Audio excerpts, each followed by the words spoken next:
hoy día vamos a ver primero la oración, cómo se construye una oración adecuada para un texto académico y luego cómo se construye un párrafo.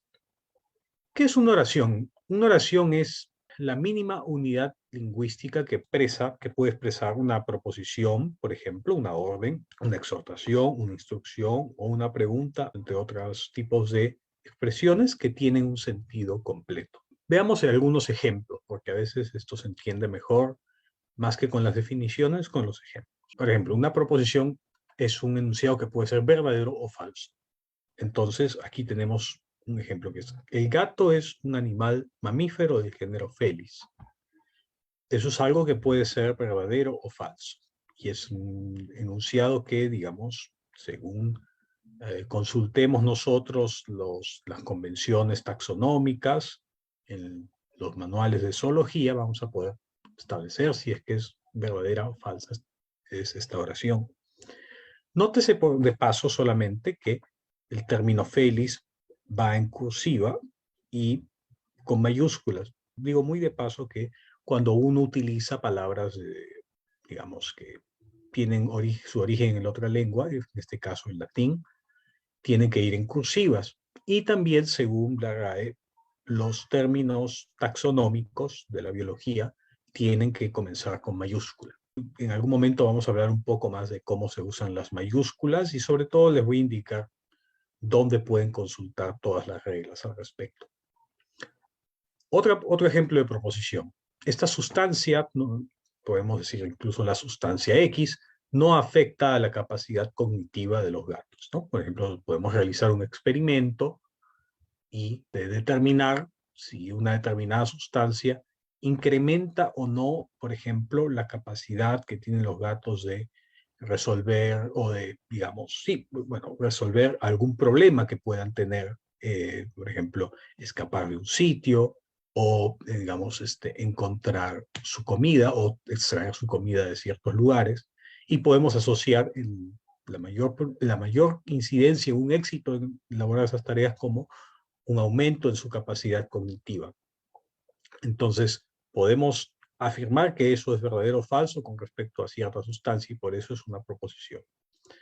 No siempre lo podemos determinar con exactitud, pero en principio esto que estamos diciendo, esta oración, puede ser verdadera o falsa. Luego, otro enunciado que es, presentamos los resultados del estudio. Claro, porque si yo al principio de un texto académico digo que estoy presentando o que mis colegas y yo estamos presentando los resultados de un estudio, eso es verdadero en la medida en que en el resto del texto presentemos efectivamente los resultados. Entonces, eso es una proposición, es simplemente una oración a menudo declarativa o descriptiva que nos dice algo que puede ser cierto o puede ser falso. Normalmente está relacionada con hechos. Hechos que se pueden, digamos, de alguna manera corroborar, a menudo empíricamente. Es decir, a partir de la experiencia, de experimentos, de observaciones, entre otras cosas. Esto es distinto a otra categoría oracional, que es la de las órdenes, las exhortaciones o las instrucciones. Por ejemplo, cuando alguien dice, no vayas al cine, debes estudiar.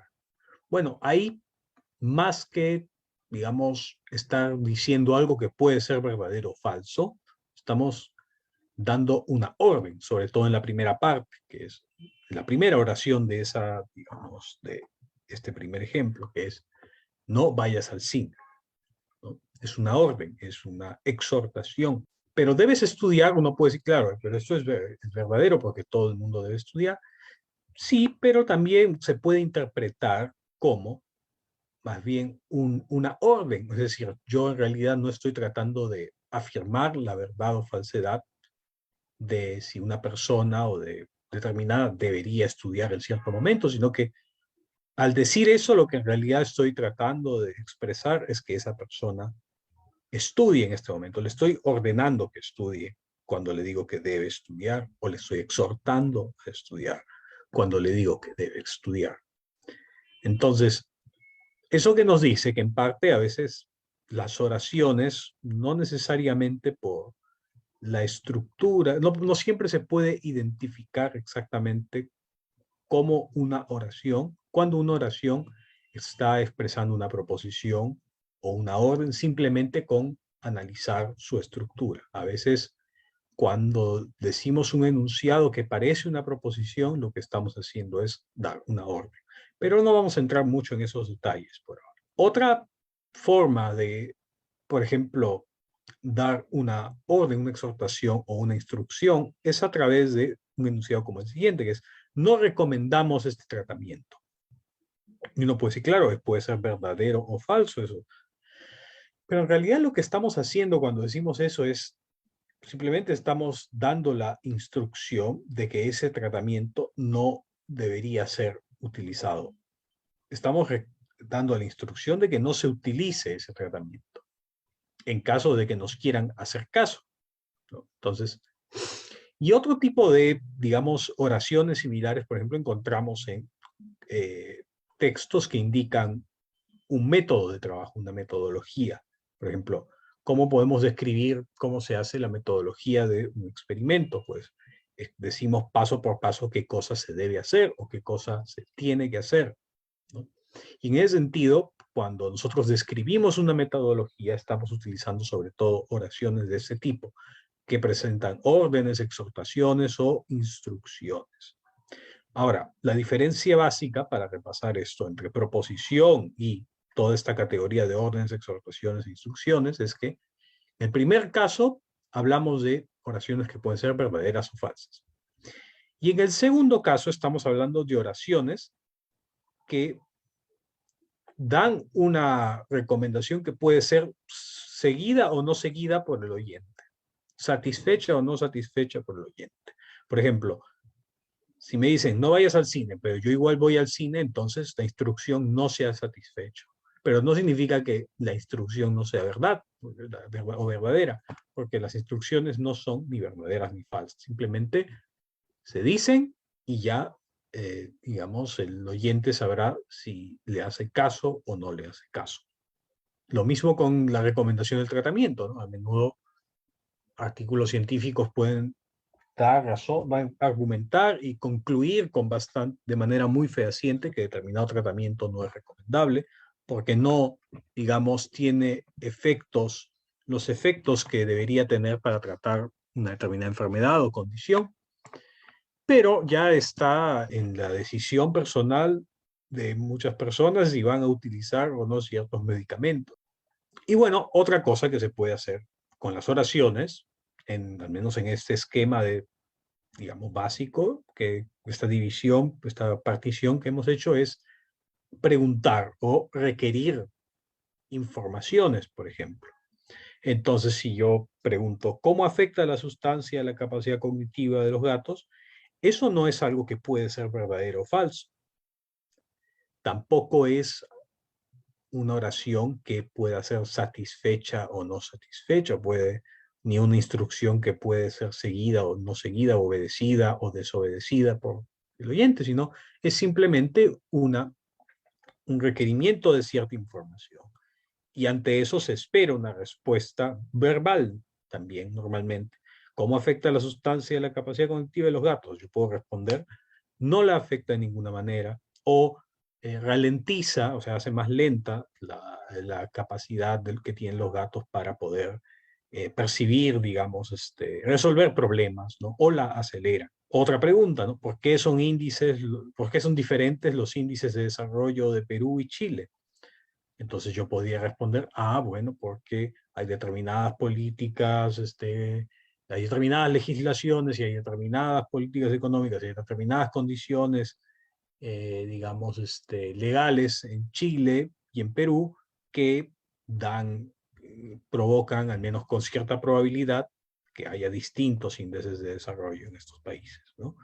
Entonces, no es ni verdadera ni falsa la pregunta, ni tampoco está dando una orden, simplemente está requiriendo una pregunta, está requiriendo una información que además al momento de darla yo puedo, digamos, el oyente de la oración puede mentir perfectamente, ¿no? No estamos hablando de digamos, no es que porque yo responda estoy cumpliendo la orden de la pregunta tampoco, porque puedo estar respondiéndole de una manera que no, digamos, satisface, digamos, los requisitos de la persona, porque presumiblemente cuando alguien hace una pregunta, quiere que le respondan con la verdad, ¿no? Y ciertamente, o con lo que uno cree, o con lo que el oyente cree que es la verdad, ¿no? Y ciertamente eso se cumple en las comunicaciones académicas, ¿no? O tendría que hacerse. Nadie tendría que estar preguntando algo para después esperar una respuesta o en el discurso responderse a sí mismo con algo que no es cierto, o con algo que cree que no es cierto, o con algo de lo que no tiene además suficiente evidencia, aunque eso es común lamentablemente en algunas disciplinas, ¿no? Entonces, a grandes rasgos, esto es una oración, ¿no? Es una expresión lingüística que presenta, digamos, una idea con sentido completo, que puede ser bien una proposición, una orden o instrucción o exhortación, o una pregunta. Habíamos dicho antes, la sesión pasada, y no me voy a cansar de repetir, que escribir un texto, un buen texto, la buena escritura académica es simplemente la escritura que comunica suficientemente bien una idea en un campo académico especializado a los especialistas. Y si esa idea es también comunicada a mucha gente que no es especialista o especialistas de otras áreas que no son a las que está dirigido el texto, es incluso mejor. Entonces, para que una oración, ¿cómo redactar una oración? ¿Qué tiene que pasar con una oración en el contexto, digamos, de los textos académicos para que sean buenas oraciones? Pues bien, deben ser oraciones que comuniquen con la mayor precisión posible, con la mayor facilidad posible, una idea.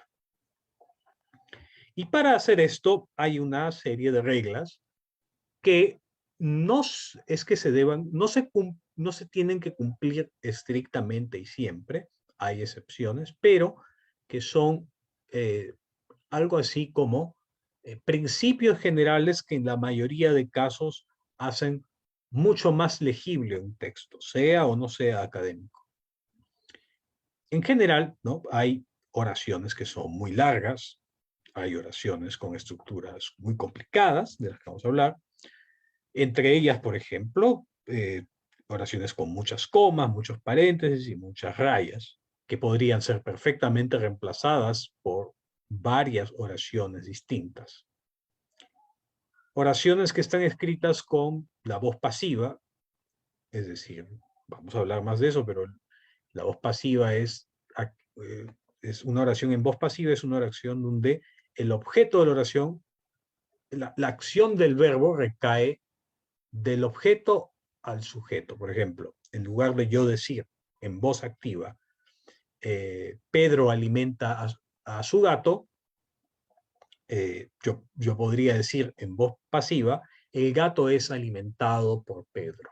Y por otro lado, las construcciones impersonales, donde solemos decir cosas como, no que hemos realizado un experimento, sino que se ha realizado un experimento, que son construcciones que a menudo son muy, pero muy comunes en la escritura académica, sobre todo en los textos científicos, y que no deberían ser usados. Entonces, una oración muy larga, pues, es una oración que, digamos, tiene demasiadas palabras. Y ahora dentro de un rato vamos a ver cuántas palabras son muchas palabras. Pero empecemos por ver algunos ejemplos, y la clase de hoy va a girar mucho más en torno a ejemplos. Estas oraciones, casi todas, las estoy tomando, por cierto, o bien de ejemplos que están provistos por los textos como el de Fernando Ávila, que he recomendado bastante leer, y también en algunos textos académicos de los que he podido extraer algunos ejemplos, sobre todo de párrafos más que de oraciones. Entonces, en el caso de los textos que me parecen mal redactados, he preferido no indicar la fuente. Una oración larga que es, no es que el aprendizaje no es que aprendizaje, entre comillas, sea un término erróneo, porque efectivamente hay un proceso de aprendizaje. Pero la historia social de los términos ha impregnado al término aprendizaje con una fuerte connotación empirista que no es la que yo quisiera dar. Bueno, primero que está muy bien que el autor o autora de este texto diga no es la que yo quisiera dar, porque se está responsabilizando de la afirmación que está hablando aquí. No está diciendo no es la que se debería dar, porque cuando uno dice es la connotación que se le debería dar, es como que estás diciendo que en el vacío, digamos, hay un deber de cómo son las cosas, ¿no? Y hay una convención, pero al final el autor o la autora no dice de dónde viene esta convención, no dice de dónde viene esta convención, y eso pasa bastante, que muchos autores no se responsabilizan por sus propias afirmaciones cuando utilizan construcciones personales. Pero aquí en este caso estamos viendo que sí se está responsabilizando. Yo considero igual que hay una mejor forma de escribir esta oración, que es dividiéndola en dos y sin quitar, creo que absolutamente nada del contenido. ¿Qué es la opción que propongo abajo? El término aprendizaje no es erróneo, pues efectivamente hay un proceso por el que aprendemos. Es decir, en lugar de decir efectivamente hay un proceso de aprendizaje que parece que redunda en el caso de la oración larga que estamos analizando con el concepto que se está presentando. Aquí por lo menos estamos tratando de explicar a los lectores de que con el término aprendizaje no estamos diciendo nada extraño, estamos diciendo simplemente el proceso por el cual aprendemos. O sea, no es un término tan técnico en ese sentido. Estamos explicándolo un poco. Ahora, si la autora por aprendizaje quería decir algo distinto a lo que estoy diciendo aquí, el proceso por el que aprendemos, o sea, si el proceso de aprendizaje, técnicamente hablando, es algo distinto al proceso por el que aprendemos, entonces la autora debió haber explicado, el autor debió haber explicado aquí qué cosa significa, no pudo haber puesto solamente proceso de aprendizaje. Entonces, y ahí, después de decir el proceso por el que aprendemos, pongo un punto. Y en lugar de decir pero, conectando con una coma, digo, sin embargo, este término, y ya no tengo que repetir aprendizaje 3 veces en la oración, innecesariamente, digo, sin embargo, este término ha adquirido históricamente una fuerte connotación empirista que no es adecuada para este estudio. También pudo haber dicho que yo no considero adecuada para este estudio. Perfectamente viables ambos. Es más, la otra opción habría sido quizás hasta habría podido poner más énfasis en asumir la responsabilidad por la afirmación. Pero aquí, obviamente que estamos hablando obviamente que estamos leyendo a la persona que está escribiendo el texto, y cuando esa persona dice que esa connotación no es adecuada, entonces quien se responsabiliza de esa afirmación es su autor. Pero cuando el autor dice que dicha connotación no se si dijera no se considera adecuada, entonces ahí, a pesar de que está hablando, está un poco que quitándose de encima la responsabilidad de tal afirmación. Entonces, hay que evitar ese tipo de construcciones por las cuales uno evita responsabilizarse de las ideas. En todo caso, en algunos casos podemos tratar de enfatizar que nosotros nos comprometemos con dicha afirmación, diciendo en este caso una fuerte connotación empirista que yo no considero adecuada para este estudio. Pero lo que sí no recomiendo es que se diga cosas como que yo no quisiera dar, porque digamos que los escritos, el querer puede ser algo muy arbitrario. Los gustos personales de las personas, los quereres, digamos, de una persona, no forman parte de los criterios, no necesariamente al menos forman parte de los criterios eh, académicos o científicos, y por lo tanto hay que evitar en lo posible, decir que que una decisión tiene que ver con lo que uno quiere, sino más bien con lo que uno, a partir de ciertos criterios, considera o no adecuado, pertinente, oportuno, apropiado, correcto, etcétera, etcétera, etcétera. Y cuando hay que argumentar por qué es adecuado o no, digamos, cierta connotación, en este caso, cierto sentido de un concepto, entonces hay que justificarlo, ¿no? No se puede simplemente decir que algo no es adecuado y dejarlo ahí, ¿no? Hay que tratar de ahondar en el asunto. Ahora, sí hay una excepción a lo que digo, ¿no? O sea, sí se puede en algunos casos decir que uno no quería estudiar, por ejemplo, estudiar determinado problema de investigación, porque los temas de investigación no necesariamente tienen que estar justificados en su totalidad. Al final, en buena medida, uno estudia lo que uno quiere estudiar.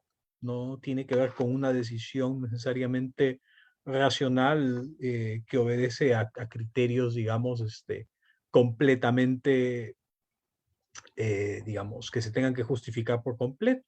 Por supuesto que al momento de querer pedir, por ejemplo, financiamiento para hacer un estudio, sí que es necesario dar algún tipo de justificación, pero eso es para efectos de la financiación o para que el estudio sea aprobado por un comité, por ejemplo, de ética, como se exige en algunos casos. Pero cuando no es así, cuando simplemente estamos hablando, digamos, de la propia expresión de por qué estás investigando un tema, pues basta con expresar la voluntad o lo que uno, o la preferencia personal. Otro ejemplo de oración muy larga. En algunos casos se puede desarrollar tuberas en laderas de pendiente ligera por la presencia de una capa profunda impermeable en el suelo, pero en general son las áreas planas o de baja pendiente receptor, y se pone ahí una aclaración, ¿no? Receptoras del agua que escurre en laderas cercanas, donde se desarrollan bofedales permanentes y profundos. Una oración muy larga, ¿no? Normalmente, por cierto, para adelantar, una oración no debería tener más de 15 o 18 palabras.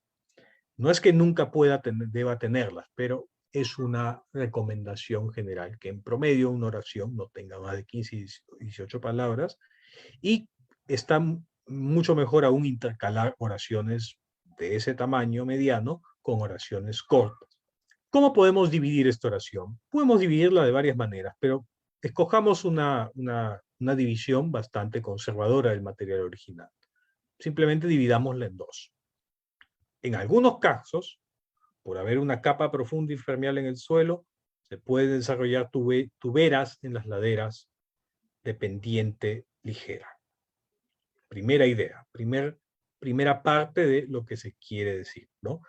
Expresamos un enunciado que en la formulación original es, digamos, proseguida, es, digamos, continuada con un pero, digamos, otra afirmación que contrasta. Entonces, ¿por qué no en lugar de hacer, digamos, una oración en dos partes, no simplemente ponemos un punto y continuamos con otra oración? Y la manera de continuar, repito, conservando casi la integridad de la redacción, que podría ser mejorada también, pero que por el momento nos interesa más la longitud que otros aspectos. Diríamos, en general, sin embargo, es en las áreas planas o de baja pendiente. Y podemos continuar con la aclaración. Receptoras del agua que escurre en las laderas cercanas, donde hay bofedales permanentes y profundos. Y en realidad pudimos haber incluso quitado esa aclaración de receptoras del agua que escurre en las laderas cercanas y ponerlas en una tercera oración que diga estas áreas planas o de baja pendiente son de este modo receptoras del agua que escurre en las laderas cercanas. Entonces se puede ordenar de varias maneras, pero lo importante es que por lo menos en este intento hemos hecho mucho más fácil la lectura de la oración. Y como digo, no está mal tener una oración larga en un texto, siempre y cuando el promedio de cantidad de palabras no sea mucho mayor a 15, como regla general.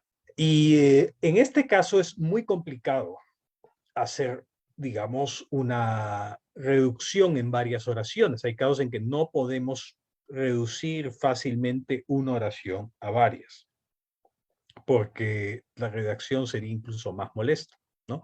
Y acá vamos a leer la oración, que dice, como se puede observar en la tabla anterior, el 100% de la población encuestada está de acuerdo y muy de acuerdo de que, bueno, un error en la redacción sería con que, y esta coma de aquí no corresponde, porque algo que hay que decir es que las comas no se utilizan para hacer pausas como las pausas que hacemos en la conversación. Uno no utiliza comas para indicar pausas en la lectura. Utilizamos las comas más bien para indicar otro tipo de cosas de las que vamos a hablar después, pero no tienen que ver con las pausas que uno hace en la lectura o en el discurso oral, por ejemplo. Como se puede observar en la tabla anterior, esa coma sí está bien, por cierto. El 100% de la población encuestada está de acuerdo, muy de acuerdo con que el proyecto redujo el riesgo de desborde e inundaciones. Se recuperó la cobertura vegetal y orillas del río, y bueno, está de acuerdo con eso también, por lo que esa coma estaría mal. Luego dice, y el 92% con que se redujo la presencia de enfermedades, etc. Entonces, se está dando una serie de informaciones de porcentajes. Entonces, ¿qué hacemos en este caso? Bueno, una solución podría ser, aunque no necesariamente es una buena idea, es hacer una tabla. Pero yo considero que 5, digamos, cifras no necesariamente justifican el uso de una tabla. A menudo hacer una tabla en una, digamos, para los editores de una revista académica puede resultar muy caro y a veces en las publicaciones dan un límite de cantidad de tablas que se pueden hacer y si uno quiere hacer más tablas del número máximo permitido, cobran un costo adicional a los autores por publicar ese artículo con todas esas tablas. Pero lo que hace normalmente es que los referees simplemente recomiendan borrar tablas que no son importantes para comprender lo que se está argumentando en el texto académico o en el trabajo científico. Entonces, ¿cómo hacemos con este tipo de casos para buscar una solución textual y no gráfica? O sea, en lugar de, digamos, plantear las cosas en una tabla. Bueno, igual se plantea en una tabla, pero digo, eh, además, digamos, en el texto mismo dice, ¿no? Como se puede observar en la tabla. Pero si queremos describir la información de la tabla sin prescindir, si queremos no prescindir de la información de la tabla y la queremos explicar, a lo mejor porque la tabla no solo contiene esa información, sino también otras informaciones que, digamos, en conjunto sí justifican que haya dicha tabla, pues simplemente ponemos la tabla 21, es preferible decir la tabla, el número de la tabla, en este caso estoy extrayendo el texto de un trabajo original, digamos, que ha sido publicado y lo estoy reformulando, ¿no? En lugar de decir la tabla anterior, que es algo ambiguo a veces, no siempre está claro cuál es la tabla anterior, y lo digo por lo siguiente, lo que pasa es que a veces cuando uno envía un artículo y se lo publican, a veces no ponen la tabla exactamente donde tú la has puesto. Entonces, cuando tú dices la tabla anterior, de repente la tabla anterior es una distinta a la que habías puesto. Entonces, es preferible siempre enumerar y usar los números de las tablas. Y algunos podrían preguntarme, por cierto, si tabla debería ir en mayúsculas o en minúscula la primera letra. Eso depende de las convenciones de la revista. Eso es algo que tienen. Vamos a hablar un poco de eso en la última sesión, de buscar ese tipo de convenciones. Pero el tema de digamos, de cómo configurar esta oración es simplemente decir, la tabla 21 en este caso, muestra que 2 puntos y empezamos a hacer una enumeración de todos los puntos y las separamos por comas o puntos y coma. Preferiblemente por puntos y coma cuando básicamente estamos, digamos, haciendo expresiones bastante largas que son tamaño mayor al de la oración promedio, ¿no? La tabla 21 muestra que el 100% de la población encuestada está de acuerdo y muy de acuerdo con el proyecto redujo el riesgo, etc. B, el 92%, el 92%, coma, y esa coma sirve para evitar repetir de la población encuestada, está de acuerdo, ¿no? Simplemente el 92% con que se redujeron las enfermedades y epidemias en el centro poblado, punto y coma C, el 100% con que se recuperó los suelos agrícolas, D, el 86% con que se mejoró la belleza paisajística y bueno, y el 98% con que se generó mayor seguridad, etc. Entonces, cuando es muy difícil reducir una oración larga a varias cortas, porque sería poner puntos y volver a repetir a cada rato digamos, el 100% está de acuerdo tal, tal y tal, pues se recomienda este tipo de soluciones que hacen la lectura mucho más fácil y además hasta puede ser más cómoda porque porque nos da una, digamos, serie de puntos, clasifica la información, la separa de manera que los lectores pueden acceder más fácilmente a ella. Otra, digamos, cosa que debemos, otra cosa que debemos evitar es el exceso de comas, paréntesis y rayas. Me voy a referir principalmente a las comas aquí, pero lo que voy a decir se puede aplicar también en alguna medida a los paréntesis y rayas, aunque no se usan completamente de manera exactamente igual. Para quien quiera explorar mejor este tema, y podemos ir también con las preguntas con respecto a ese tema, todas las reglas del castellano sobre cómo se deben usar las comas, los paréntesis y las rayas los encontramos en el Diccionario Panhispánico de Dudas. Aquí están los enlaces de los artículos con todas las reglas y no se trata de leer los artículos, aunque tampoco estaría mal hacerlo porque es una buena forma de revisar las concepciones que uno tiene sobre cómo usar las comas, sino simplemente entrar y buscar la información que uno necesita cuando tiene dudas. Y bueno, yo básicamente acá les voy a mencionar algunas cosas que no se debe hacer con las comas en general. Por ejemplo, no se debe usar comas entre el sujeto y el verbo de una oración.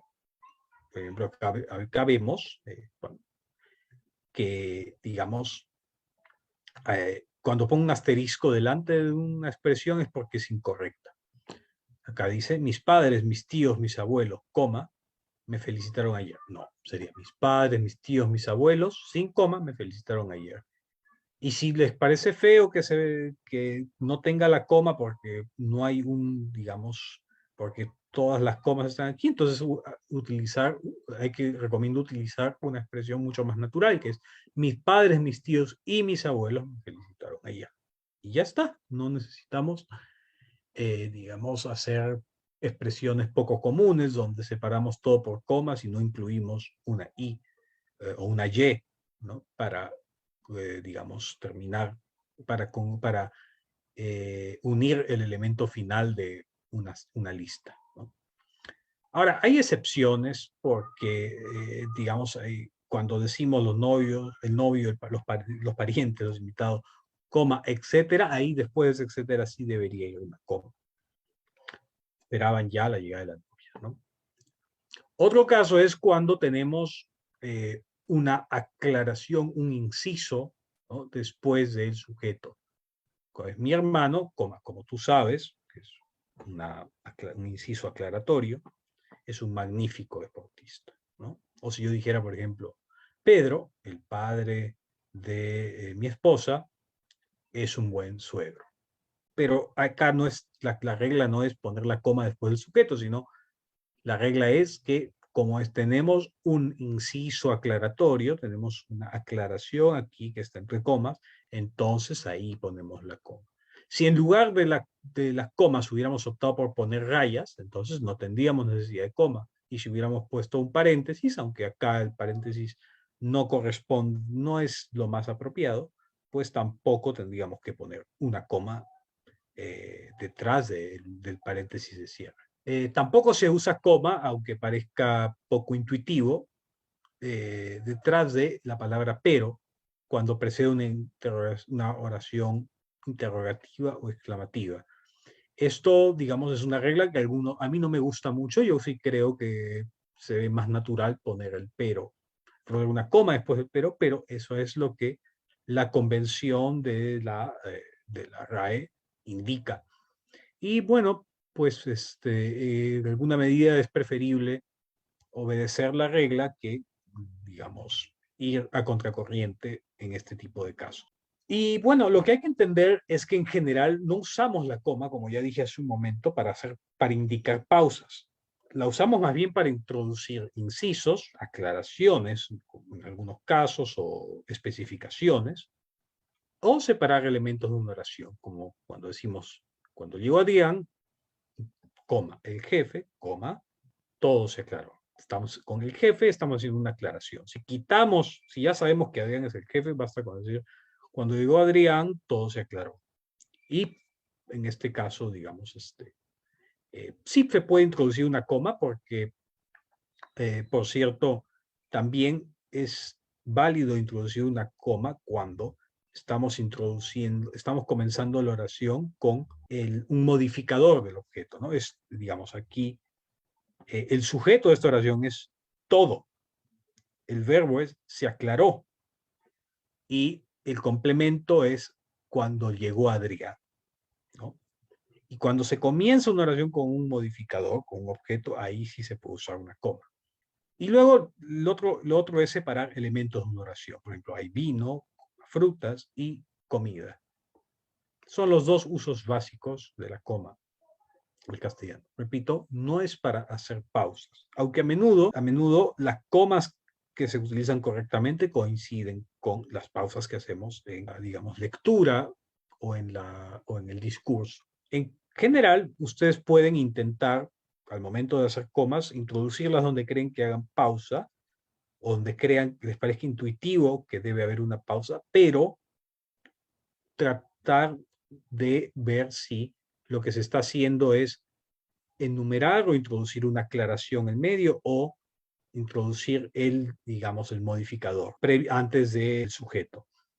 Y cuando haya dudas con respecto a si hay corrección o no en la coma que se está usando, recomiendo consultar el artículo del Diccionario Panhispánico de Dudas. Y lo mismo con el paréntesis y la raya. Ahora, veamos cuál es la mejor forma de articular la estructura de una oración.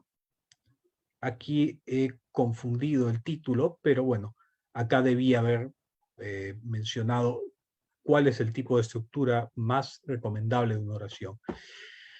Y es básicamente una estructura que sea de sujeto,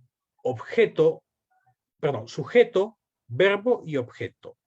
O una estructura que indique primero quién hace la acción, luego qué acción hace, que se indica normalmente con el verbo y con su complemento directo, y luego a quién, sobre quién recae la acción, o dónde se hace la acción, o cuándo se hace la acción, o para qué, o para quién se hace la acción, etcétera. Los modificadores, los diversos modificadores indirectos que puede tener una oración. Y vamos a verlo con ejemplos. Primero vamos a ver los ejemplos de oraciones de abajo para entender el asunto y luego vamos a ver cómo esas oraciones de abajo que están con las que estoy mejorando la redacción de la de arriba, cómo las oraciones mejoran una oración mucho más larga y complicada. Primera oración. Estamos en la parte de abajo. Los egresados de la Universidad Autónoma, ¿el quién? Que son los egresados de dicha universidad, podrán participar. ¿En qué? ¿Qué es lo que están haciendo? Bueno, ¿qué es lo que está pasando con ellos? Que podrán participar.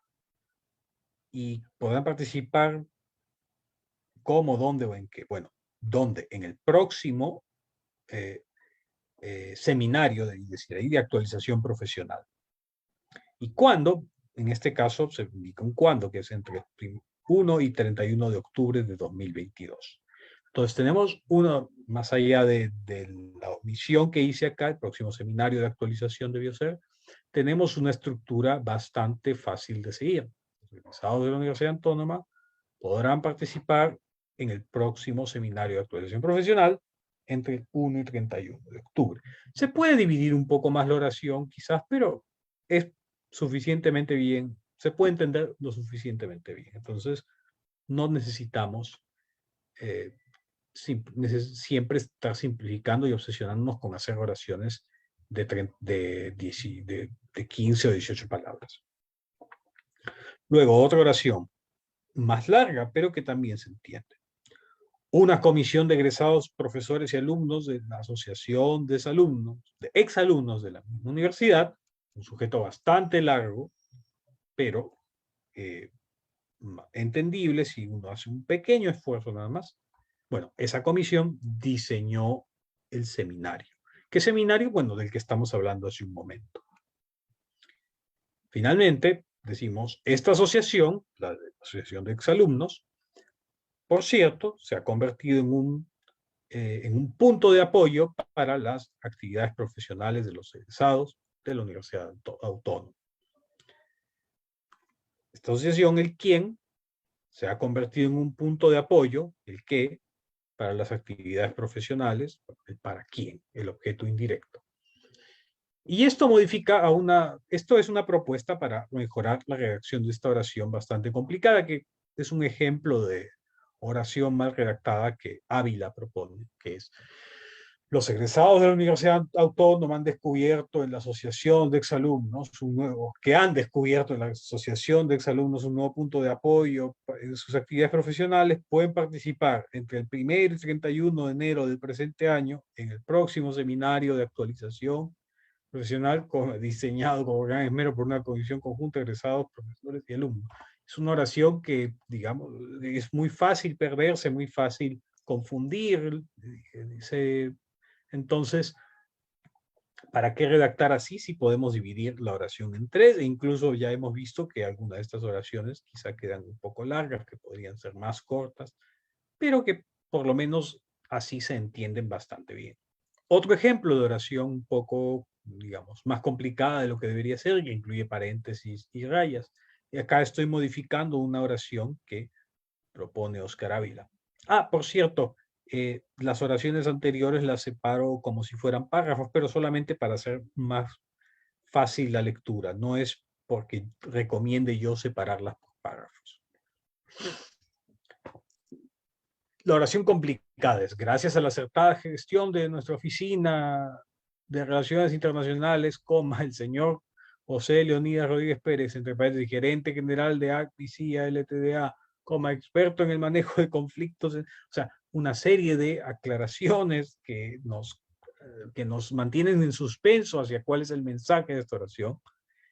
Y cuando llegamos, bueno, dice, dictará gentilmente una conferencia sobre las nuevas corrientes de política corrientes políticas, en el mundo laboral moderno.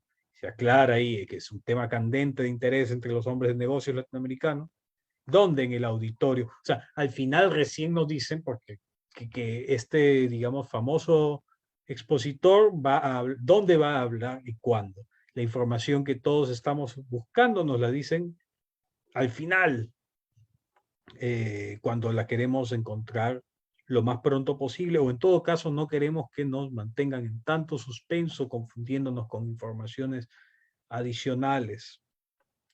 Ahora, ¿cómo podemos reformular esto? Pues directamente diciendo: José Leonidas Rodríguez Pérez dictará una conferencia sobre las nuevas corrientes políticas en el mundo laboral moderno, y ponemos una coma, tema de candente interés entre los hombres de negocios latinoamericanos. ¿No? Podemos ahí incluso poner esa aclaración. Y directamente decimos, para no dejar esperar más a los lectores, que la conferencia se desarrollará, en una nueva oración por supuesto, que la conferencia se desarrollará el próximo lunes a las 3 de la tarde en el auditorio del Banco Agrario de la Quinta Avenida, etcétera, etcétera. Y luego recién damos, en otra oración, una referencia sobre el autor. José Leonidas Pérez es gerente general de ACME y CIA, experto en manejo de conflictos entre sindicato y empresa.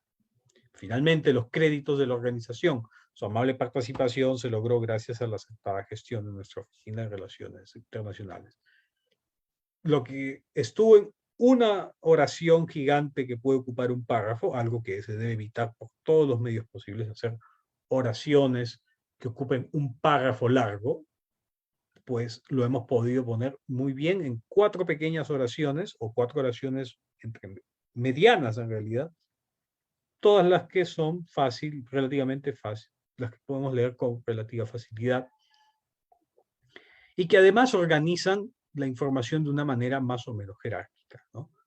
Primero, cuál es el tema que se va a dictar, luego dónde se va a dictar, luego quién lo va a dictar y finalmente cuál fue la iniciativa, gracias a quién se logró o quién organizó en realidad esta conferencia.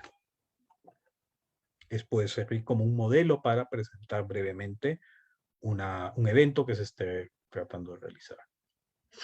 Y bueno, como, digamos, últimos elementos que quería decir sobre la oración estaba la voz gramatical y la persona gramatical. Y bueno, el tiempo lo vamos a ver muy brevemente, pero primero la voz gramatical. Ya habíamos visto qué cosa es la diferencia entre la voz pasiva y la voz activa. Reiterémoslo.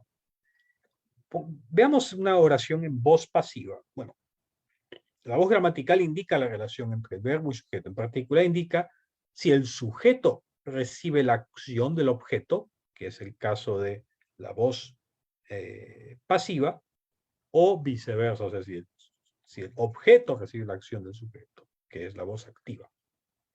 En la voz pasiva decimos que el experimento fue realizado por Pedro. O sea, el sujeto, que es el experimento,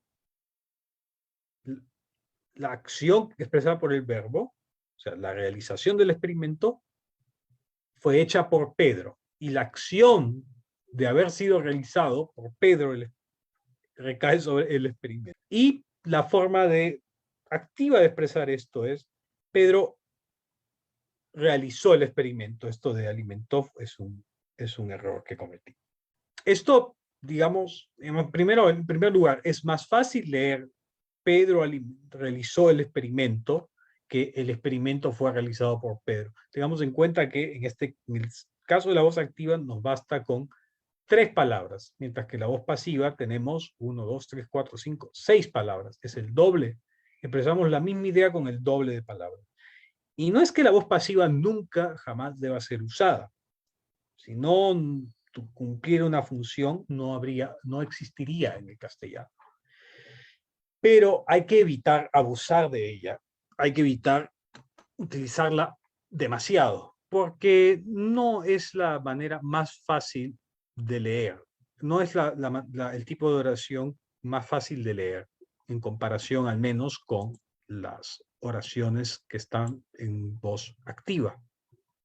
Ahora, a menudo la voz pasiva se combina con las construcciones impersonales. Por ejemplo, en lugar de decir el experimento fue realizado por Pedro, algunos podrían decir se realizó el experimento. ¿Quién realizó el experimento? Pues acá podría entenderse que es una construcción pasiva, como si el experimento se hubiera realizado a sí mismo. O se aplicó la encuesta, ¿no? Acá también podría entenderse que es como una voz pasiva, que la encuesta se aplicó a sí misma. Entonces, hay que tener mucho cuidado porque este tipo de expresiones impersonales, donde no decimos quiénes realizaron el experimento, porque fueron personas, ¿no?, las que realizaron el experimento, las que aplicaron la encuesta, de alguna manera, como decía al comienzo, digamos, parece que fueran una forma en que los autores tratan de rehuir a la responsabilidad de ser quienes realizan la acción, de responsabilizarse por haber hecho el experimento o la encuesta. Tengan en cuenta que cuando aplicamos un instrumento en el contexto de un estudio, cuando hacemos un experimento, no estamos, es una acción que la hacen personas y que si salen mal, los responsables van a ser personas. No es como la lluvia. Cuando decimos que llueve, no es que alguien o algo esté lloviendo. Está lloviendo. En todo caso, podría decirse que el cielo está lloviendo, pero no hablamos así, al menos en castellano. La responsabilidad de la lluvia no está en nadie, al menos en ninguna persona. Entonces, no necesitamos utilizar la persona gramatical, digamos, ni de primera ni segunda persona. Pero en el caso de construcciones como la de realizarse un experimento, es preferible indicar la responsabilidad. Y básicamente uno tiene que decir, si es que es un estudio en conjunto, realizamos el experimento, aplicamos la encuesta. O si el artículo está escrito por una sola persona, también se puede decir en tercera persona, pero personalmente no lo considero, considero que se puede prestar para muchas ambigüedades. Porque, por ejemplo, ¿qué tal si yo aplico una encuesta en una población? Y yo digo, aplicamos la encuesta. Algún lector podría decir, ajá, pero antes en el artículo estaba diciendo, digamos, el autor de este artículo que tiene informantes, que tenía colaboradores, que eran nativos de la comunidad. Entonces, cuando dice aplicamos la encuesta, ¿qué quiere decir? ¿Que lo aplicó solamente el autor o que lo aplicó con ayuda de algunos nativos? ¿Contrató a alguien? ¿Qué cosa significa todo esto? Entonces, para evitar esas ambigüedades, es preferible utilizar la primera persona singular. No tiene nada de malo decir, apliqué la encuesta, realicé el experimento. Algunos creen que por decir, usar la tercera persona, uno está haciendo un poco, digamos, está expresando cierta humildad, ¿no? De no querer atribuirse, digamos, a uno solo una acción que tiene que ver con un estudio, pero es que si tú eres quien está firmando el estudio, entonces necesariamente te estás atribuyendo a ti las acciones que se han hecho para llevar a cabo ese estudio. Entonces, no tiene el más mínimo sentido decir, eh, digamos, algo en plural, ¿no? O sentir una suerte de humildad, digamos, que se exprese en usar la tercera persona. Entonces, esa es una recomendación que yo les invito a considerar. Y bueno, finalmente tenemos el tiempo gramatical, es decir, digamos, el tiempo, la relación cómo el verbo expresa, digamos, en qué momento se ha realizado la acción, ¿no? Y acá esto en realidad depende mucho de qué cosas se está escribiendo, pero dos cosas muy generales que vamos a tener oportunidad de repetir después. Que cuando hablamos de hallazgos publicados, estos deben indicarse, o debemos indicarlos, estoy cayendo quizá un poco en el error, pero aprovecho para corregir, ¿no? Los hallazgos publicados debemos indicarlos en tiempo presente, pues son parte del conocimiento vigente, ¿no? Por ejemplo, el fármaco X incide en las tasas de fertilidad de la especie Y, y ponemos al costado la cita, ¿no? Pues me estoy inventando una cita ahí. Pero lo importante aquí es que decimos que el fármaco X incide en tiempo presente porque estamos aceptando eso como un hecho del conocimiento vigente, algo que hoy en día se sabe que es cierto y por lo tanto hoy en día sucede. Esos son los hallazgos. Ahora, estamos hablando de los hallazgos en tanto leyes generales, pero si hablamos de hallazgos en tanto hallazgos de hechos históricos o hechos culturales que pudieran haberse recolectado en un estudio de investigación social. En ese caso, muy probablemente se tengan que mencionar en tiempo pasado. Por ejemplo, si hemos dicho, determinada comunidad realizaron una celebración por el aniversario digamos, de la comunidad, entonces eso se debe indicar en tiempo pasado. Pero si lo que estamos tratando de decir es cómo se organiza una comunidad para gestionar el agua, entonces eso tiene que decir en tiempo presente, salvo que creamos que ha habido cambios importantes en esa organización desde el momento de la publicación hasta desde el momento de la investigación hasta el momento de la publicación o la escritura. Luego, los hallazgos que se están presentando, más bien, que tú estás presentando en tu investigación, más bien debes indicarlos en el tiempo pasado. Porque aquí no estamos indicando conocimiento vigente, sino resultado de una investigación ya realizada. O sea, lo que estamos reportando acá no es algo que ya se sabe. Algo que es parte de lo que se conoce hoy en día y que es conocimiento establecido. No. Lo que estamos indicando es resultados de una investigación ya realizada. Por ejemplo, examinamos el efecto del fármaco X en las tasas de fertilidad de la especie Y en 10 individuos. El efecto fue tal. Es decir, estamos relatando los hechos y las acciones a menudo que hicimos para el estudio, los resultados que obtuvimos, y no estamos indicando algo que ya forma parte del conocimiento. Pasará a formar parte cuando se publique, pero cuando uno redacta aún no ha publicado. Entonces, uno tiene que redactar considerando eso, considerando que está presentando al juicio de los lectores una investigación con determinados hallazgos que probablemente al momento de ser publicados y de ser evaluados por los diversos especialistas, pues empezará a formar parte del conocimiento vigente en tanto esa publicación sea aceptada por la comunidad y empiece a ser citada. Y bueno, eso es lo que tenía que decir con respecto a las oraciones.